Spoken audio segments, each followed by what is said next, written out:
The cashier at this gas station saw me the moment I walked inside and said I looked so tired he wanted to give me a coffee for free. And if what I just said makes no sense to you, well, it's about to.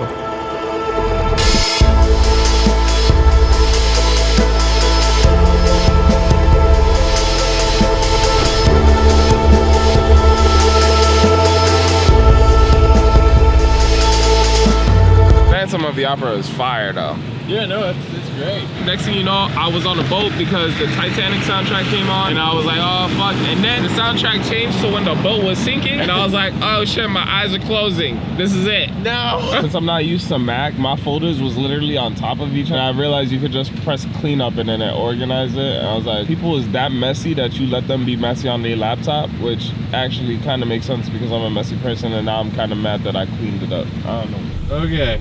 There's a, whatever that thing is. Look at that, that's nice, folks. It's just not the pillow. Not the pillow, the thing! Whatever. Yeah, it turns out 2 hours of sleep doesn't do shit to fix an entire week backlog of sleep deprivation, so let's get on the road. It's probably needless to say that looking like zombies at this point was the least of our worries, but once the sun was up, we were definitely doing better. Not as much could be said of the cars, however, especially the Subaru, as day shed light on an injury it seemed to sustain from the tail of the dragon.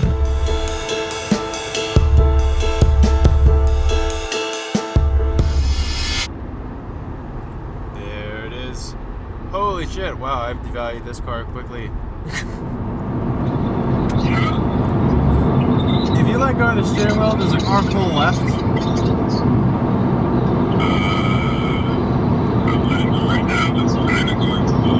Can you pull in front of me in the right lane for a sec? Huh. The car's like leaning real bad to the left. Yeah.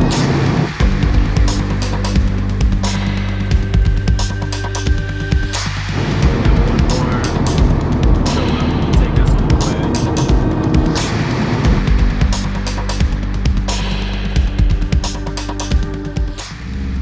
Just said is if he has to U-turn, he's gonna escape. I don't think we have a U-turn. Oh, yes we do. Such a bad idea.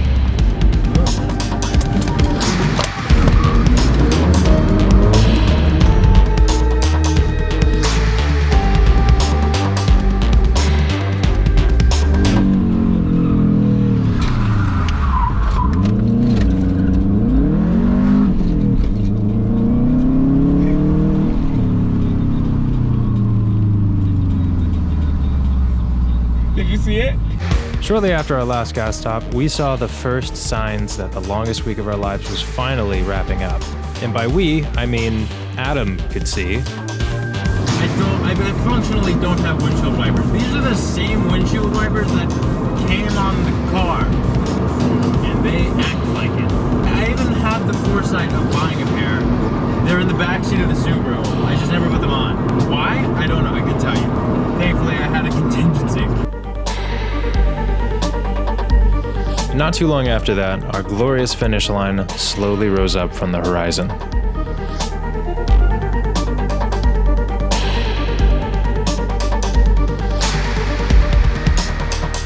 Then, with only a few taunting miles to go, traffic thickened. Feel sorry for whoever I'm about to cut to get into this line, but I don't really give a fuck. Luckily, that car is decorated in a way that people are already inclined to really love you. Play along.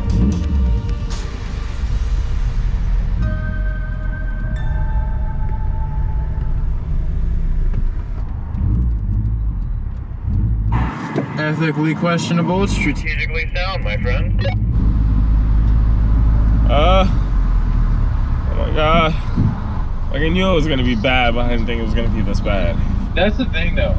Like, people might look at this and be like, oh, I wonder what happened. Nothing happened. This is a natural bottleneck that exists every day, twice a day, into or out of Manhattan.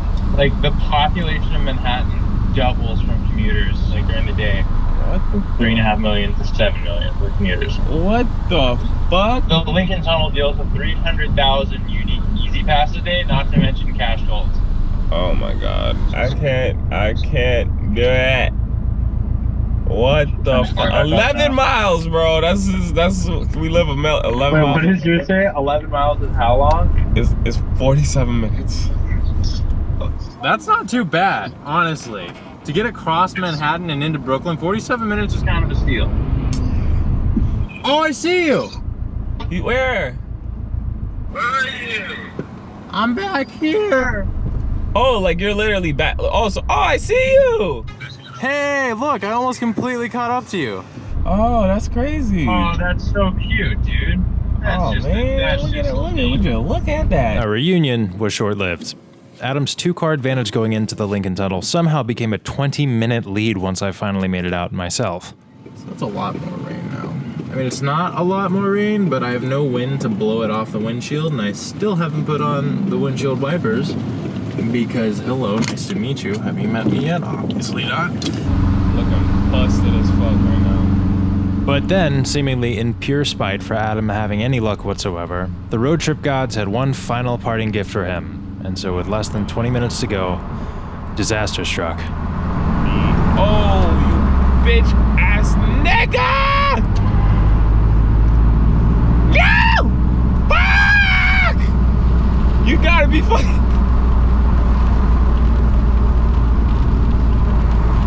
Tell me I can. Oh my god. No. I'm gonna cry. I'm gonna fucking.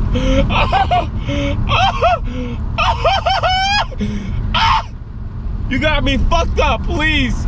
Please, God, don't tell me I just fucked myself over that bad.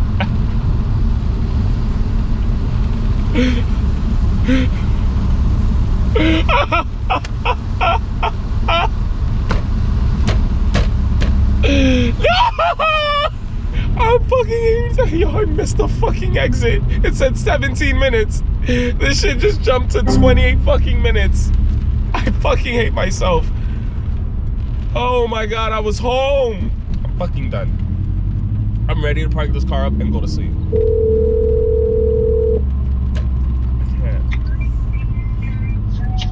can't. I'm gonna kill myself. Hang on. What's up? I was 17 minutes away and I fucking missed an exit into traffic. Please tell me you're recording. Yes. This is blinking with dead battery. If we don't make it back home together, I just want you to know, I really think you're a great person. With what had to be the final fume of Adam's spirit, he trucked through the added 11 minutes like a champion until at last... Yo! That's fucking hilarious. That's so fucking funny. We were home. Since the beginning of this trip, we had spent a grand total of over 300 hours in these cars. In that time, the WRX and the FD combined turned over 8,346 miles. This is how it looks to complete the road trip of a lifetime. This is how it looks to do something you've wanted to do since you were 8 years old.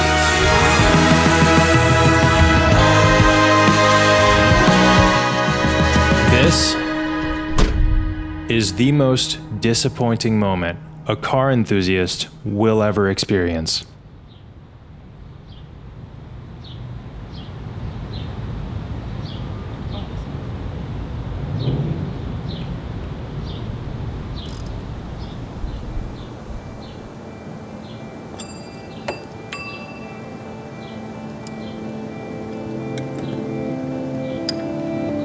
I've owned this car for over a month now. Since the road trip wrapped up and we got the car safely to the storage unit out in Long Island, I haven't driven it more than 20 feet a single time. And as I sit here in Times Square, overheating and sweating, I must admit, buying this car wasn't exactly the ownership experience that I was fantasizing about. But there's a reason I'm out in Times Square tonight, and it's not because it's the best driving road in New York. It's because there's something else that's been missing that I just ignored for all this time that's been making the experience of buying my dream car surprisingly empty. And that's the other people that like the cars. So tonight happens to be the night of July 7th. And for a few years now, there's been an annual event called Sevens Day, where all sorts of Rotary lovers and RX-7 owners come out to Manhattan and just celebrate these cars together. And that is what I forgot to do. Because when you buy a car like this, you don't buy it because you need to. You don't buy it because it's practical transportation or worth the sum of its parts. You buy it because in cars like this, you get a ticket, and that ticket gives you direct access to a select group of like-minded, insane people called car enthusiasts. In every part of the country where Adam and I stopped, 2 metal boxes with wheels opened up doors we hadn't even thought to knock on. We made memories with great people we might not ever get to see again, and lifelong friends with people we otherwise would have never met. Yet somehow, even with 3,000 miles to figure it out, it never hit me that this trip wasn't something I just needed to survive in order to bask in dream car ownership. It was what makes this car, and any other for that matter, worth dreaming about. And there's a veil sign here. Oh my god.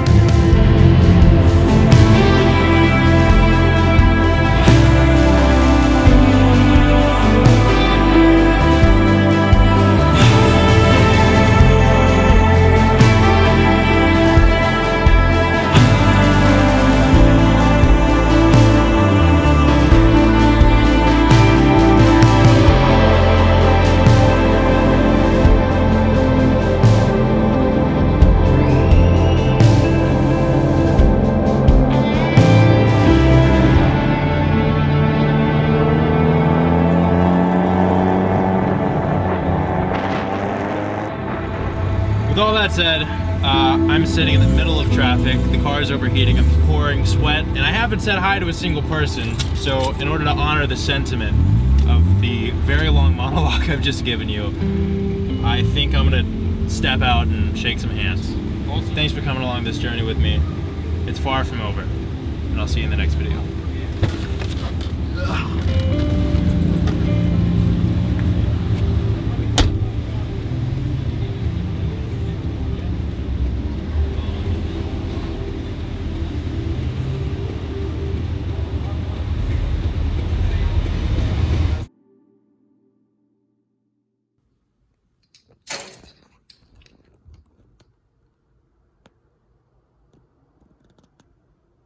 Welcome